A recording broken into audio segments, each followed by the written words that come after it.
What's up, guys? Leslie Robbins here, coming to you from Zamperini Field, the premier destination for aviation enthusiasts here in Torrance. Of course, it's home to a museum, flight school, and it's a base for private aircraft. But just like LAX, the coronavirus pandemic has changed the way this private airport does business.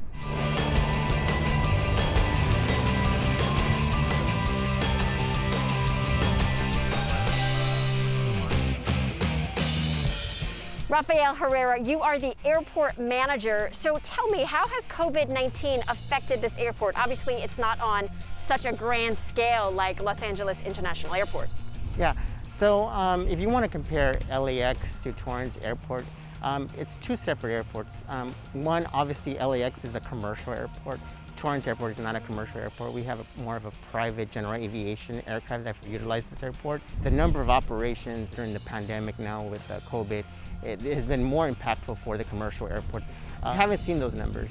The numbers at LAX have been close to 80, maybe even 90% during the worst part of the pandemic, probably back in April, May. The numbers that we saw during those months, it was more of a reduction, about 30%. Now we see those numbers here in August and September to be a lot more than maybe around 15 to 20%. Obviously, we're not at 100% of what we were last year, but those numbers significantly have changed during the whole COVID because of the travel, the leisure travel, and all the general aviation aircraft have been reduced, but not anything near what we saw in some of the airports like LAX or Burbank or Long Beach. During the time of the COVID lockdown, you have a lot of the general aviation private owner aircraft that didn't venture out to the airport during that time.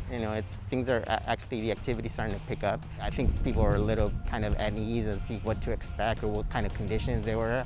But now I think people are a little bit more in tune as far as what kind of parameters they need to follow, what kind of restrictions and stuff like that, in order for them to kind of venture out into the airport and utilize their private aircraft.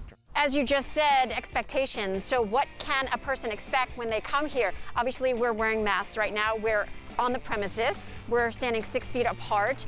What else do you have to adhere to when you're here at Zamperini Field? And it's people who own aircraft, it's guests as well, and it's visitors, because people like to come and go and watch the airplanes and the helicopters. We've instituted a lot of things into the airport, following CDC guidelines, following the LA County Health Department guidelines that we have in place. Obviously, just wearing the mask once you're inside the building. We have sanitation stations here in the airport. We recommend if you're not feeling well, that you do not enter the airport or enter the terminal building. And just following those guidelines, we've instituted in our office plexiglass to make sure that we're keeping our staff secure or safe during these times. And also we're protecting the public as well as they're visiting. Because the airport, essentially, we never close. We just always kept going because it's one of those essential needs. We're part of the transportation system. So when the general public comes to Zamperini Field, where can they go? What places on the premises can they enjoy the experience? Yeah, so please do come and enjoy the experience here at the airport. We certainly have obviously the terminal building here is kind of the introduction into the airport, kind of like the doors of the airport. It's here, the facility is open, it's available, it's open to the public. And we have a wonderful viewing deck that is available to the public as well. Terminal and our viewing deck has a great view of the airport. Come and see and check out, bring the kids, and just have a wonderful time. There's 4 flight schools here on the airport, and they are still continuing to adhere to COVID guidelines based on CDC and from the LA County Health Department. They instituted those programs. They've been able to kind of maintain a steady number of operations based on their training. They've instituted programs where they wear masks if there's an instructor and there's a student, because it's kind of hard to do the 6 feet in between the cockpit. That's how they're managing. But I've seen them institute where they're cleaning their aircraft prior every time any student changes. So how has COVID-19 affected charter flights? Obviously, charter flights have been reduced just since the beginning, like from April, May, June. But we're starting to see that they're coming back. And actually, they're coming back, I think, busier than it would be for some of the like LAX or the commercial traffic. What I find remarkable is during this whole time, nothing closed down at this airport, except for the museum, which I'm going to talk to your boss about. But everything stayed open here. That is correct. The flight schools, the maintenance shops were all part of the essential, the transportational system. So they were open. Unfortunately, the museum, of course, was not open.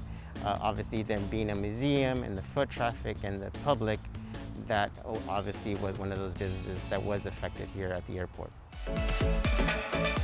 Jerry Panilla, you are the Facility Operations Manager, which basically means you are in charge of everything that goes down at Zamperini Field. One thing we love about this place, the Western Museum of Flight. It is closed because of COVID-19. Do you know how many people are still sad about this? Yes, and we get daily requests, calls, people dropping by wanting to see the museum. It has been closed since the beginning of COVID. Temporarily, they are looking to come back on scene, and they're making preparations currently. I had spoken with the museum's director, and they're looking to get started back into the swing of things in the beginning to maybe mid-October. They're taking precautions. They're meeting CDC and LA County Health protocol in order to do that. They're really prepping their displays, making things socially distant, and we'll be opening up by appointment. It's a great place to visit.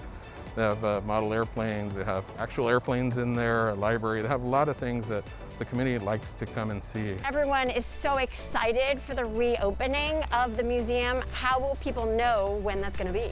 They can visit WMOF.com. That's the Western Museum of Flight website. They will be posting information regarding their opening date. We will be there at that reopening. We look forward to seeing you here.